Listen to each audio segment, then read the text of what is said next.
Hello, কে কোত্থেকে বলছিলেন? Hello Suman, আমি মা। ফোনটা ঘরে ফেলে গিয়েছিস, এত ভুলো মন হলে চলবে?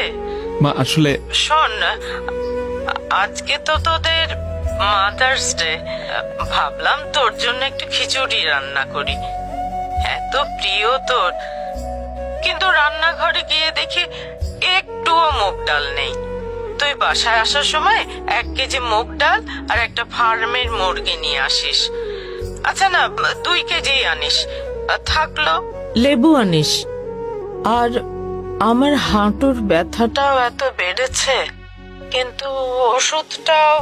মা, ওষুধটা তোমার সেকেন্ড ড্রয়ারে আছে, তুমি বোধহয় ভুলে গেছো। আর বাইরে খেয়ে আসিস না, তাড়াতাড়ি বাসায় ফিরিস। আচ্ছা তুই কাজ কর, রাখি রে।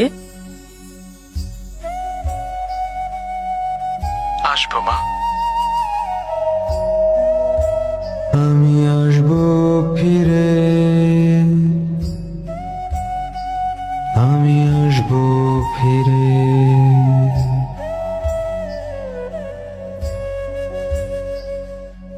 এই তো মা, যাকে ঘিরে কত শত আয়োজন, অথচ যার সবটুকু জুড়েই নিঃস্বার্থ ভালোবাসা।